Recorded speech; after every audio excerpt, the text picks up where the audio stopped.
चलिए भाई साहब शुरू करते हैं हम लोग आयुर्वेदा को सीखना देसी भाषा में। जैसा कि इसके फर्स्ट पार्ट में देख चुके थे कि दोष होता कैसे है, मतलब कि दोष हमारे शरीर को बनाता कैसे है और दोष का रस से क्या संबंध है, दोष जो है किस महाभूत के प्रधानता से बना है, वात किस महाभूत के प्रधानता से बना है, पित्त किस महाभूत के प्रधानता से बना है। हम लोग हर एक चीज के बारे में डिस्कस कर चुके थे। हम लोग आज भाई साहब क्या पढ़ेंगे, हम लोग ये पढ़ेंगे कि क्या दोष दिन पर डिपेंड करता है, मतलब कि क्या दिन में कोई सी दोष का प्रधानता हो जाता है या फिर दोष बढ़ जाता है, या रात में कोई दोष बढ़ जाता है। जैसे कि आपको पता है दोष तीन तरह का होता है, वात पित्त कफ। तो क्या दिन में वात बढ़ जाता है या फिर कफ बढ़ता है, अब बढ़ता क्यों है, ये सब चीज के बारे में हम लोग आज डिस्कस करने वाले हैं। तो देखिए साहब हम लोग शुरू करते हैं आज का लेक्चर। बोल रहा है क्या, बोल रहा है सिंपल सा कि दिन और रात के अनुसार दोष का क्या होता है। दोष पता ही आपको है, वात पित्त कफ। तो वात पित्त कफ जो है इसका क्या होता है, इसके पीछे लॉजिक सुनो, मतलब कि समझिएगा कि इस दिन रात पे भी डिपेंड करता है, आपका अवस्था पे भी डिपेंड करता है, मतलब कि आप जब छोटा हो गए, फिर आप जवान हो, फिर बूढ़ा हो गए, तो इस पे भी डिपेंड करता है कि मतलब कि किसी अवस्था में वात बढ़ा होता है, किसी अवस्था में पित्त बढ़ा होता है, किसी अवस्था में कफ बढ़ा होता है। दिन पर डिपेंड करता है, फिर आप जब खाना खाते हो उस पर डिपेंड करता है कि जब खाना खाते हो तो कौन सा दोष प्रबल है, फिर जब खाना पचता है तो उस समय कौन सा दोष प्रबल होता है, फिर जब खाना पच जाता है तब कौन सा दोष प्रबल होता है। हर एक चीज के बारे में आपको पढ़ना है। तो इसके पीछे बस एक लॉजिक सुनो, उससे आपको हमेशा के लिए याद हो जाएगा। लॉजिक क्या है साहब, आप हमेशा याद रखना कि शुरू में हर एक चीज को शुरू में कफ होता है, समझिएगा। हर एक चीज को शुरू में कफ बढ़ा होता है, बोलो तो कफ होता है, कफ दोष जो होता है रहता है। इसका मध्य में मतलब शुरू के बाद जो होगा वो आपका कौन होगा, वात होगा, नहीं आपका पित्त होगा। ठीक है, समझिएगा, शुरुआत में आपका कफ रहेगा, है ना, बीच में आपका पित्त रहेगा और लास्ट में आपका वात रहेगा। इस एग्जांपल से समझिएगा। एग्जांपल में भाई साहब ये है कि मान लीजिए कि आप छोटा बच्चा हो गए, है ना, तो छोटा बच्चा क्या है, आपका शुरुआत हुआ होगा, पहले तो आप छोटा बच्चा होगा तब बड़ा हो गया ना, तो शुरुआत कहाँ है आपका छोटा बच्चा में। तो छोटा बच्चा में आपका किस क्या बढ़ा हुआ रहता है, कौन सा दोष रहता है, आपका वात दोष नहीं रह के कफ दोष रहता है ना। ये मत सोचिएगा कि वात दोष होता है, वात दोष लास्ट में होता है। इसी तो देखते होंगे कोई छोटा बच्चा क्या करता है, वो बहुत जल्दी उसको निमोनिया प्रॉब्लम हो जाता है। निमोनिया के नाम सुने होंगे, बच्चा को होता है क्यों, क्योंकि उसमें कफ ज्यादा होता है ना। कफ हमेशा बढ़ा हुआ रहता है, किसमें, बचपन में रहता है। अब जब देखोगे सर्दी खांसी भी हो जाता है छोटा बच्चा को बहुत जल्दी जल्दी। ये भी देखोगे कि जब आप यंग हो गए, अभी तो खैर आप यंगे हो साहब, तो आपको क्या होगा, मान लो जो 9th-10th में, जब 9th-10th में होगा तो उस वक्त क्या होगा कि आपके चेहरा पर पिंपल्स वगैरह बनता हो जाता होगा, या फिर बहुत ज्यादा गुस्सा आता होगा। अभी भी तो खैर गुस्सा आता ही होगा, इसमें कोई बड़ा बात नहीं है, लेकिन उस समय और ज्यादा गुस्सा आता था, है ना। हर एक चीज पर गुस्सा आ जाता था, पापा कुछ बोल दिया गुस्सा आ गया, तो आखिर गुस्सा क्यों आ रहा था, क्योंकि उस वक्त आपका पित्त बढ़ा हुआ रहता है ना। तो देखो शुरुआत में क्या था, कफ था, और फिर क्या था, आपका पित्त था, और लास्ट में जब बुढ़ापा आएगा साहब, है ना, तो ज्यादा गुस्सा मत करो, नहीं तो बुढ़ापा भी आने वाला है। और जब बुढ़ापा आएगा उसमें वात बढ़ जाता है, इसलिए क्या होता है कि जोड़ों में दर्द होने लगता है। जब वात बढ़ जाता है ना तो जोड़ों में दर्द होता है, हड्डियों में दर्द होने लगता है। तो शुरुआत में क्या था, कफ था, बीच में क्या था, पित्त था, और फिर लास्ट में आपका वात हुआ। उसी तरह से समझिएगा, दिन का शुरुआत है ना, दिन का शुरुआत में आपका कौन होता है, कफ होता है। हर चीज बताएगा, हर एक चीज का शुरू होने में कफ होता है। तो जब दिन का शुरुआत होता है उसमें आपका कफ बढ़ा हुआ रहता है। अब जब दिन बीच में आ जाता है, मतलब दोपहर का समय होता है, वो आपका उसमें वात पित्त बढ़ा हुआ रहता है, लास्ट में वात बढ़ा हुआ रहता है। उसी तरह से रात का जब शुरुआत होता है, जब रात शुरू होता है तो उस वक्त कफ बढ़ा रहता है, और मध्य रात्रि में आपका पित्त बढ़ा रहता है, और लास्ट में मतलब रात्रि जब खत्म होने वाला आता है, भोर के समय आपका वात बढ़ा हुआ रहता है, फिर बोलो तो वात रहता है। तो ये क्या कर रहे हैं हम लोग, एक तो शुरुआत में कफ है, बीच में पित्त है, और लास्ट में क्या है, वात है। ये चीज हम लोग समझेंगे, ये लॉजिक है भाई। शुरू में कफ, बीच में पित्त, लास्ट में वात। देखिएगा ये समझा रहा है कि कफ का काल क्या है, मतलब कफ कब होता है। हाँ तो देखिए लिख रहा है क्या चीज, सुबह में, मतलब कि ए मतलब सुबह में, और ये मतलब शाम में, मतलब रात में। देखिए सुबह के 6 से लेकर 10 बजे तक है, या फिर शाम के 6 से लेकर 10 बजे तक क्या होता है, कफ बड़ा होता है। हम बताए ना कि दिन के शुरुआत में भी, और रात का शुरुआत कहाँ से होता है, सांझ से शुरू हो जाता है ना भाई साहब। रात का शुरुआत कब से होता है, 6 बजे से स्टार्ट हो जाता है ना। और दिन का शुरुआत कब से होता है, 6 बजे से स्टार्ट होता है। एक 6 AM होता है, एक 6 PM होता है। तो ये बोला है कि रात का शुरुआत और दिन का शुरुआत में आपका कफ बड़ा हुआ रहता है, और उस समय क्या होता है, उससे देखो क्या होता है, उसमें आपको भारीपन लगेगा, शरीर क्या होगा, भारीपन जैसा होगा, सुस्ती जैसा होगा, है ना। इस समय आपको लगेगा भारीपन जैसा लगेगा, सुस्ती जैसा लगेगा। क्यों, क्या कफ का प्रकृति ही है, मतलब वो गुण ही है। क्या गुण है? भारीपन लगना, मतलब भारी गुण है इसका। फिर हम लोग देखेंगे, क्या देखेंगे साहब? पित्त। तो पित्त का काल क्या है? बीच में बताएं तो शुरू आपका सुबह के 10 बजे से लेकर 2 बजे तक सुबह में, और रात के 10 बजे से लेकर 2 बजे तक मतलब रात में, वो आपका कब होता है? पित्त बढ़ा रहता है। और जब पित्त बढ़ेगा तो क्या होगा? भूख लगेगा। इसे देखते होगा दोपहर में बहुत ज्यादा भूख लगता है, आप बहुत देर तक रात में जगे होगे, गेम खेलते होगे, तो आपको भूख लग जाता होगा। कब? आपका 10 बजे से 2 बजे के बीच में भूख लग जाता है। क्या है? क्योंकि उस वक्त पित्त बढ़ा हुआ है। अब पित्त जब बढ़ा हुआ रहेगा तो अग्नि बढ़ जाएगा, और जब अग्नि बढ़ेगा तो डाइजेशन होगा, और जब डाइजेशन होगा तो क्या होगा? आपको भूख लगेगा। तो यही बुरा है, भूख लगता है, प्यास लगता है, क्योंकि त्रिपाचन मतलब कि फास्ट पाचन होता है, फास्ट डाइजेशन होता है। तो ये चीज समझ में आया। फिर देखिए लास्ट जो है बोल रहा है वात। वात कब बड़ा होता है? तो बोल रहा है कि दोपहर मतलब कि बोलो तो शाम होने वाला है ना, 2 से 6 बजे तक, 2 बजे से 6 बजे एम में, और बोलो तो पीएम में भी। भोर की बात कर रहे हैं, मतलब कि एक तो क्या बोल रहा है 2 से 6, 2 से 6 को चीज आपका समझिए कि धीरे धीरे का दोपहर खत्म होने वाला है और शाम आने वाला है, तो उसके बीच में लास्ट हो रहा है ना, दिन का लास्ट है। तो जो दिन का लास्ट हो चाहे रात का लास्ट हो, रात का लास्ट कब होता है? भोर में होता है। तो ये जो टाइमिंग में आपका वात बढ़ा हुआ रहता है ना। और वात बढ़ा रहता है तो वात का क्या है गुण? हल्कापन है ना, क्योंकि लघु होता है ना, सक्रियता है, और मल त्याग होता है, मतलब कि मल बहुत अच्छा से त्याग होता है। क्यों? क्योंकि वात बढ़ा रहता है, और वात बढ़ा रहेगा तो क्या होगा? वात का काम क्या है? आपका जितना भी शरीर में मूवमेंट हो रहा है उसमें आपका हेल्प करता है। इसलिए बोला जाता है कि आपका प्रातः काल मतलब सुबह में उठ जाना चाहिए। क्यों साहब? भोर में क्यों उठना चाहिए? क्योंकि भोर में जो है आपका वात बढ़ा रहता है, और वात बढ़ा रहेगा तो आपका जितना मल क्रिया है, मतलब आपका लैट्रिन वगैरह जो है साफ होगा। मतलब क्यों साफ होगा? क्योंकि वात आपका शरीर में काम कर रहा है, और वात का काम ही होता है मल वगैरह को निकालना, ब्लड सर्कुलेशन का काम करना। मतलब जितना भी मूवमेंट है ना, वो आपको कौन कर रहा है? वात ही कर रहा है। इसलिए बोला जाता है सुबह में उठने के लिए। अब देखते हैं नेक्स्ट। नेक्स्ट क्या है साहब? नेक्स्ट देखिए आयु और पाचन के आधार पर, आयु और पाचन के आधार पर देखेंगे हम लोग कि कैसे कैसे हम लोग दोष जो है डिपेंड कर रहा है। तो हम लोग बताएं क्या है कि शुरुआत में मतलब जब बच्चा थे तो बच्चा शुरुआत है, शुरुआत में हर एक चीज का शुरुआत में कौन होता है? कप होता है। तो आप पहले यहाँ थे कि पहले यहाँ थे? पहले यहाँ थे, तो यहाँ क्या चीज होगा? आपका कप बड़ा होगा। तो ये देखिए बोल रहा है कि बाल्यावस्था में क्या होता है? कप प्रधान होता है ना, मतलब इसी को बोलते हैं ग्रोथ फेज। अब देखिए बीच में मतलब कि जो अभी आपका एज है उसमें क्या चीज प्रधान है? पित्त प्रधान है, इसलिए इसको बोलते हैं मेटाबॉलिक फेज। अब मेटाबॉलिक फेज तो ये देखते हैं ग्रोथ बहुत जल्दी फास्ट होता है, गुस्सा बहुत ज्यादा आता है, भूख बहुत ज्यादा लगता है। क्यों? क्योंकि आपका इसमें पित्त जो है प्रधान है ना। रुक जाइए भाई साहब, पानी पी लेता थोड़ा सा।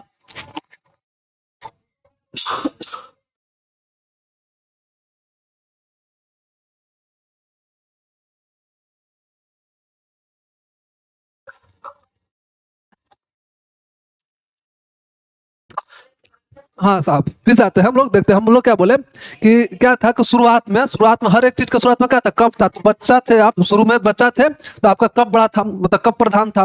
फिर आप थोड़ा सा जवान हुए जो कभी हो तो आपका क्या है? पित्त प्रधान है, इसलिए आपको हर एक बात पर गुस्सा आता है ना, दोस्त कुछ बोल दे तो आपको तुरंत गुस्सा आ जाता है, क्योंकि पित्त प्रधान अभी आपका है। फिर जो वृद्धावस्था, ये आप ही का सच्चाई है भाई साहब, आप भी वृद्ध होने वाले हो और हम भी वृद्ध होने वाले हैं, है ना। तो वृद्धावस्था में क्या होता है? वात होता है, क्योंकि ये क्या हो गया? लास्ट हो गया। हर एक चीज के लास्ट में क्या था? वात था। तो याद करने वाला मामला नहीं है, अगर बहुत अच्छा से लॉजिकली सोचोगे तो आपको हमेशा के लिए याद हो जाएगा, समझ में आ जाएगा, है ना। क्योंकि मेन होता है समझना। अगर आप समझ जाते हो तो बहुत आसानी से याद हो जाता है। अगर ये सब चीजें बहुत अच्छा से समझ में आ रहा है, लेक्चर बहुत अच्छा लग रहा है साहब, तो आप प्लीज अपने ग्रुप में, मतलब कि आप किसी कॉलेज में पढ़ते होगे उस ग्रुप में आप शेयर करो, ताकि हर कोई ये वीडियो को देखे, समझे। और जो हाव बना हुआ है समाज में कि भाई बीएमएस जो है संस्कृत है, समझ में नहीं आता है, वो लोग भी पढ़े। और जितना लोग बीएमएस पढ़ेंगे उतना ही लोग के बीच में जागरूकता होगा, क्योंकि अल्टीमेट हम देख पा रहे हैं कि समाज में जागरूकता है ही नहीं। बीएमएस के लेकर कोई जागरूकता ही नहीं, कोई जानता ही नहीं है। हम जब बीएमएस में एडमिशन लिए तो तुम कितना बार बता चुके कि बीएमएस में एडमिशन लिए थे तो मम्मी पापा हमको लगता था कि होम्योपैथिक में एडमिशन लिया है ना। तो क्यों? क्योंकि कोई जानता नहीं है, कोई इस पर रिसर्च नहीं कर रहा, कोई इस पर कोई आगे बढ़ा नहीं रहा है। इसलिए आप भी जैसे हम आपको कोशिश कर रहे हैं आपको अच्छे से देसी भाषा में समझाने का, वो भी आप भी कोशिश कीजिए कि इस वीडियो को ज्यादा से ज्यादा शेयर करें ताकि हर लोग के पास पहुंचे, है ना। ये दिमाग में मत रखिए कि कंपटीशन बढ़ जाएगा, वो लोग भी पढ़ लेगा, वो लोग भी समझ जाएगा तो अच्छा बात नहीं है। ये सब होना नहीं चाहिए, हेल्दी कंपटीशन होना चाहिए, इससे आपका ग्रोथ होगा, उसका भी ग्रोथ होगा। खैर हम लोग आते हैं वापस, तो हम लोग देखें कि वृद्धावस्था में वात प्रधान होता है। ये बोल रहा है आहार पाचन। अब जैसे मान लीजिए कि आप देखते होंगे खाना के, जैसे खाना खाए तो खाना के तुरंत बाद मतलब शुरुआत है, खाना खाए तो उसमें कौन सा दोष बड़ा है, मतलब क्या बोल सकते हैं, प्रधान होगा। फिर खाना के बीच में मतलब जब खाना खा लिया तो कुछ देर के बाद कौन सा दोष प्रधान होगा, और खाना जब पच जाएगा मतलब जब लास्ट हो जाएगा तो कौन सा दोष प्रधान होगा। तो लॉजिकली बताओ हम क्या बता रहे हैं, शुरुआत में क्या था। अब जैसे मान लो खाना को शुरुआत में, तो हर चीज के शुरुआत में क्या चीज बढ़ाता है, कब बढ़ाता है, तो ये चीज लिखा हुआ है कि भोजन के तुरंत बाद क्या बड़ा होता है, कब बड़ा होता है। इसे देखे होगे कि जैसे आप खाना खाते हो तो आपको क्या लगता है, पेट थोड़ा भारी लगता है, शरीर भारी लगता है, आपको नींद आने लगता है, क्योंकि कफ का काम है भाई साहब भारीपन पैदा करना, है ना। अगर कफ बहुत ज्यादा होगा, कफ प्रकृति को जो व्यक्ति होते हैं, जो लोग होते हैं मोटा होते हैं क्योंकि भारी होते हैं, उसका गुण भारीपन है। अब भोजन के दौरान मतलब भोजन के दौरान मतलब बीच का मामला है, जब भोजन के दौरान था तो उसमें पित्त होता है। तो देखते होगा खाने के तुरंत बाद क्या होता है, जब डाइजेशन स्टार्ट होने लगता है मतलब पित्त प्रधान हो जाता है, तो उसमें आपका क्या होता है, थोड़ा सा गर्मी लगने लगता है ना। खाने के बाद क्या होता है, जस्ट आपका गर्मी लगने लगता है। तो देखो खाने को शुरुआत में क्या था, कब था, भारी भारी लग रहा था शरीर, और फिर जब डाइजेशन होने लगा तो पित्त बढ़ गया, और जब पित्त प्रधान हुआ तब क्या हुआ, गर्मी लगने लगा। और लास्ट में जब पाचन के अंत में, पाचन के अंत में होता है, हर चीज के अंत में क्या चीज होता था, वात होता था।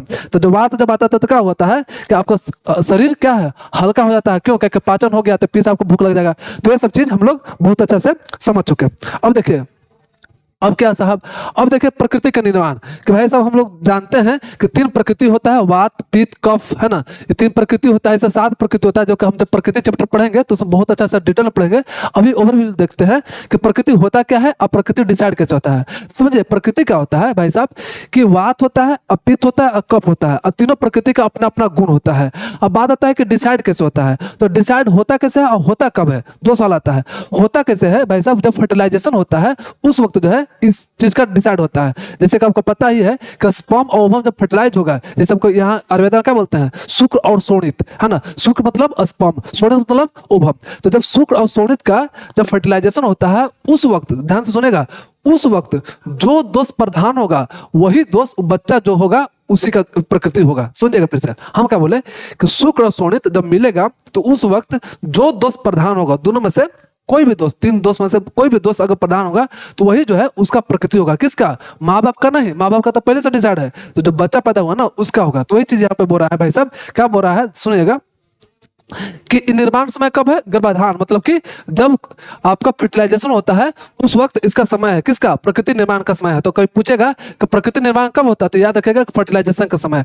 अब भाई सिद्धांत क्या बोल रहा है कि जब शुक्र मतलब कि स्पर्म और शोणित मतलब ओवम मिलने के समय जो दोष उत्कृष्ट मतलब कि डोमिनेंट होते हैं वही प्रकृति बनता है। ठीक है, फोकस सही है साहब, हाँ फोकस तो बहुत अच्छा है, बहुत सुंदर दिख रहे हैं हम तो सुंदर है ना लेकिन दिख रहे हैं हम क्या देखिएगा, यहाँ पे प्रकृति वही बनता है। ठीक है, अब देखिए क्या बोल रहा है क्या था भाई, हाँ निर्माण का समय क्या था भाई साहब, गर्भाधान मतलब कि फर्टिलाइजेशन का समय। सिद्धांत क्या था कि शुक्र शोणित जब मिलेगा तो उसमें जो दोष प्रधान होगा वही दोष जो है उस बच्चा का प्रकृति बनेगा, है ना। अब स्थिरता यही बोल रहा है भाई साहब कि एक बार भाई साहब, एक बार अगर प्रकृति बन गया ना तो बदलेगा नहीं। समझो कि ऐसा हार्डवेयर टाइप का है कि एक बार बन गया ना तो बन गया, फिर बदलेगा नहीं। जैसे मान लीजिए आपका वात प्रकृति है तो वात प्रकृति ही है ना, आपका शरीर रूखा ही होगा। जैसे हम लोग जानेंगे आगे पढ़ेंगे भी कि वात प्रकृति को जो होता है रूखा शरीर होता है, पतला शरीर होता है, वो कितना खा ले कोई मोटे नहीं होगा। देखते होगे ना कि कोई आपका दोस्त है जो बहुत पतला है, भाई कितना भी खा लो, 10-10 रोटी खिला दो उसको, कोई मोटा ही नहीं होता है ना। एक ऐसा दोस्त होता है कि हवा पी ले, होता है ना कि हवा पी ले तो मोटा हो जाता है, तो वो कफ प्रकृति का है, मतलब कि उसके अंदर कफ है ना।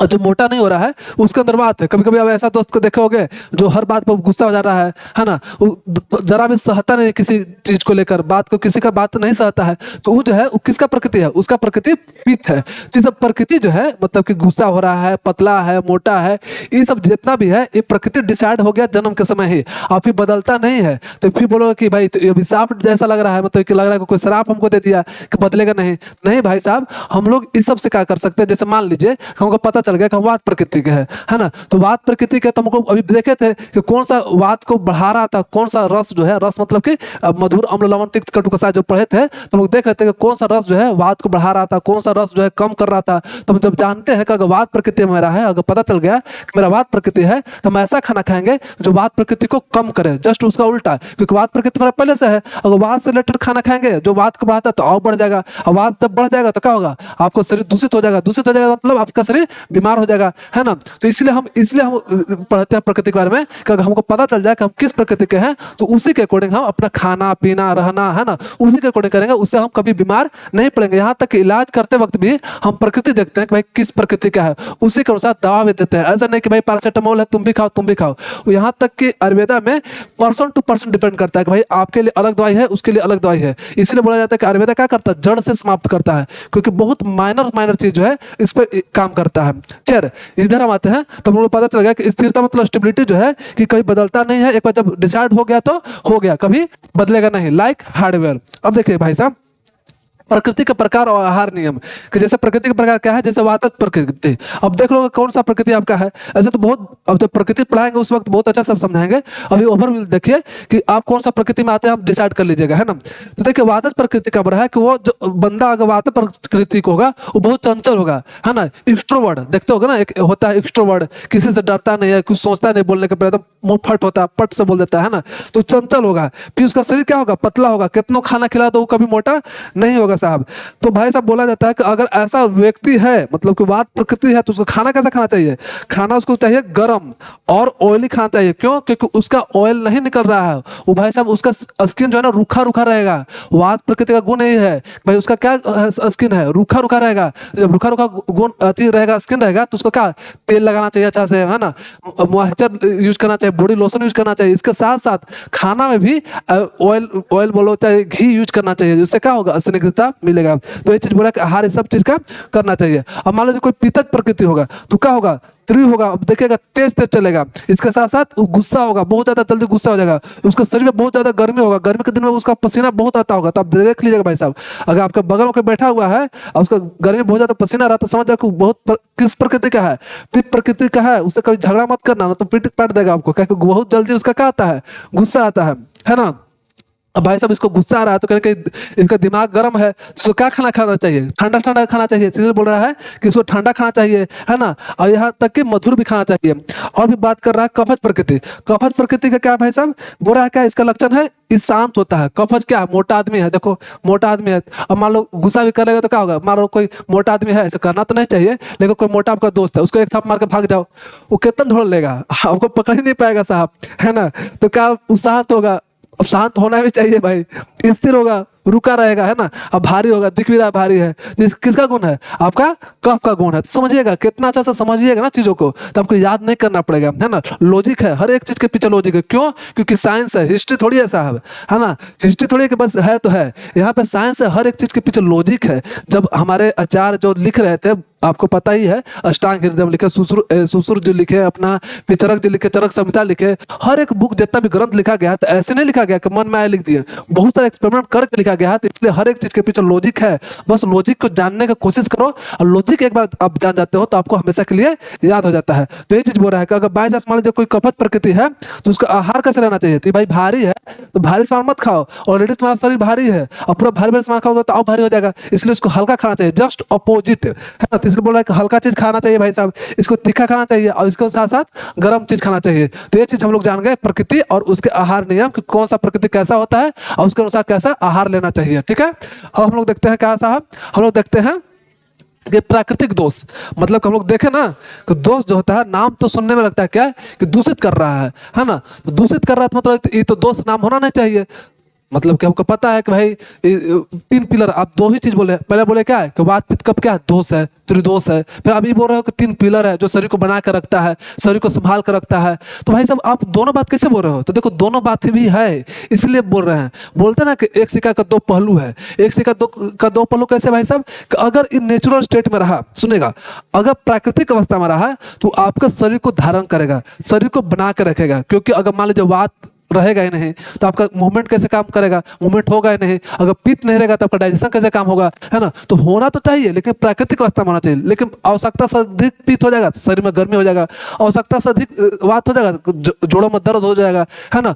होना चाहिए लेकिन प्राकृतिक अवस्था में। तो यही चीज बता रहा है कि अगर देखिए जस्ट लाइक पानी है भाई साहब, कि पानी तो है लेकिन क्या है, प्राकृतिक अवस्था में है, जैसा इसको बहना चाहिए वैसा बह रहा है। तो क्या कर रहा है, एक तरह का सिंचाई का भी काम कर रहा है। जितना पानी बह रहा है साहब तो क्या कर रहा है, अगल बगल सिंचाई कर रहा है। तो एक तरह की क्या है, प्राकृतिक अवस्था में है, इसलिए क्या कर रहा है, नियंत्रण में है। अगर नियंत्रण में रहेगा, कंट्रोल में रहेगा, तो लाइफ जैसा रहेगा, जीवन जैसा काम करेगा, जीवन जैसा काम करेगा। क्यों?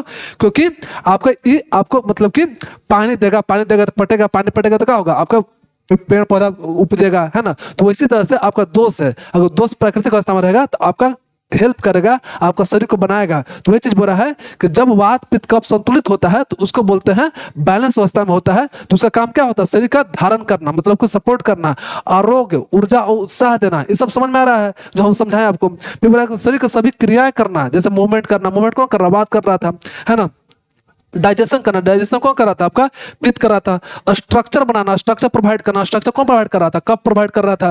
तो ये सब चीज जो है आपका क्या कर रहा था कि जब प्राकृतिक अवस्था में आपका दोष रहेगा तो ये सब काम करेगा। इसलिए बोला जाता है, निष्कर्ष निकलता है कहते अविकृत दोष जो है शरीर का रक्षक है। सुनिए टर्मोलॉजी है, अविकृत मतलब कि जो विकृत नहीं है, विकृत मतलब खराब नहीं है ना, प्राकृतिक है, उसी को अविकृत बोला गया है। तो जो अविकृत रहेगा वो आपका शरीर को रक्षा करेगा। लेकिन वही दोष अगर अब प्राकृतिक में हो जाएगा, मतलब कि विकृत दोष हो जाएगा, तो विकृत दोष रहेगा तो देखिए यही पानी था, है ना, जो पिछलका में दिख रहे थे पानी, वही पानी है, लेकिन ये पानी क्या हो गया, आवश्यकता से अधिक बढ़ गया, नियंत्रण में नहीं है, तो क्या कर रहा है, पूरा घर को आपको डुबा दिया, सबको लोग को मार दिया। तो वही दोष भी करता है कि जब आप प्राकृतिक में हो जाता है, नॉन नेचुरल फॉर्म में हो जाता है, वो बढ़ जाता है या फिर घट जाता है, तो उससे आपका बीमारी हो सकता है शरीर में। तो यही चीज बोल रहा है कि जब दोष अपनी मात्रा या स्थान से विचलित हो जाता है, जैसे आप पढ़ोगे आगे पढ़ाने वाले हैं हम, शायद पढ़ाई किए कि छाती के ऊपर या छाती के आसपास कौन होता है, कफ होता है। तो जो जहां होना चाहिए, सुनिएगा, जो जिस दोष को जहां होना चाहिए वहां ना होकर कहीं और चला जाए, या फिर आवश्यकता से अधिक बढ़ जाए, या फिर आवश्यकता से अधिक कम हो जाए, ऐसे सिचुएशन में आपको बीमारी हो सकता है। तो वही बोल रहा है कि जब दोष अपनी मात्रा या स्थान से विचलित हो जाए, मतलब जो होना चाहिए वो ना होकर किसी और चीज में हो जाए, तो उस वक्त क्या हो जाता है भाई साहब, आपका बीमारी काउज करता है ना। तो दुष्परिणाम क्या है, इसका इफेक्ट क्या है,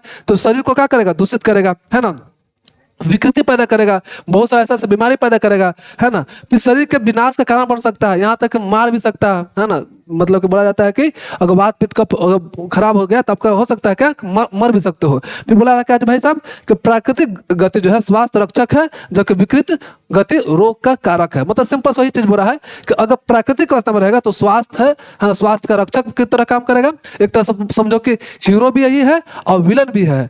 अगर इसका मिजाज ठीक रहेगा, है ना, नियंत्रित में रहेगा, तो हीरो का काम करेगा। अगर इसका दिमाग मतलब कि खराब हुआ तो ये क्या करेगा, विलन का काम करेगा। तो ये दोनों है ना। तो ये चीज हम लोग समझ चुके हैं। अब देखिए क्या बोल रहा है, अब बोल रहा है भाई साहब कि स्वास्थ्य प्रबंधन और निष्कर्ष। भाई साहब क्या बोल रहा है कि स्वास्थ्य प्रबंधन और निष्कर्ष क्या है कि दोष साम में, हमको पता है कि दोष साम में क्या होता है, साम मतलब कि बैलेंस स्टेट में। अगर दोष जो है बैलेंस स्टेट में है तो क्या है, आप क्या हो, स्वस्थ हो। तो ये चीज बोल रहा है कि दोषों का संतुलन ही क्या है, स्वास्थ्य है। धातु और मल भी संतुलित होने चाहिए। यहाँ तक कि दोष ही नहीं, आपके धातु भी और मल भी, जैसे पता ही है धातु 7 धातु होते हैं और मल 3 होते हैं। पिछला लेक्चर बहुत अच्छा से हम लोग डिस्कस कर चुके हैं। तो भाई साहब उपाय क्या है ना, बोल रहा है कि सोल्यूशन क्या है कि हम कैसे इसको बैलेंस में रखेंगे। तो हम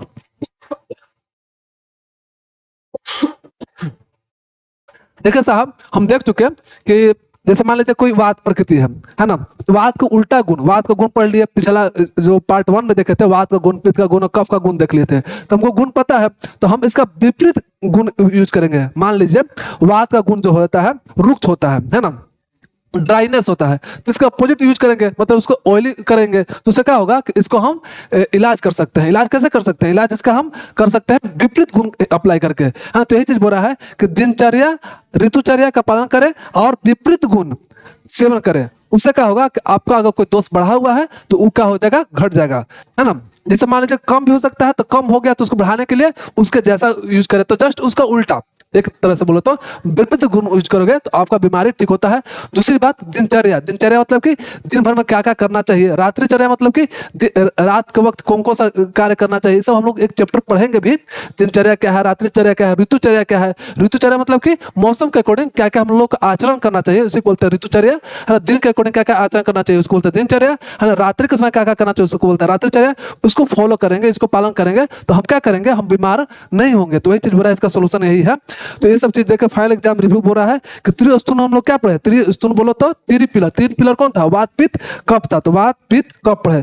फिर बोले थे क्या कि शरद ऋतु में किसका प्रकोप होता है, तो पित्त का प्रकोप होता है। बहुत अच्छा से टेबल बताया था, टेबल का हम ट्रिक बताया था और लॉजिक बताया था याद रखने का। फिर वर्षा ऋतु में किसका प्रकोप होता है, आपका वात का प्रकोप होता है, जबकि बसंत ऋतु में कफ का प्रकोप होता है। तो ऐसे मत याद कीजिएगा, जो टेबल बताया था, जो ट्रिक दिए थे, वो ट्रिक के अकॉर्डिंग याद कीजिएगा, आपको बहुत अच्छा से समझ में आएगा।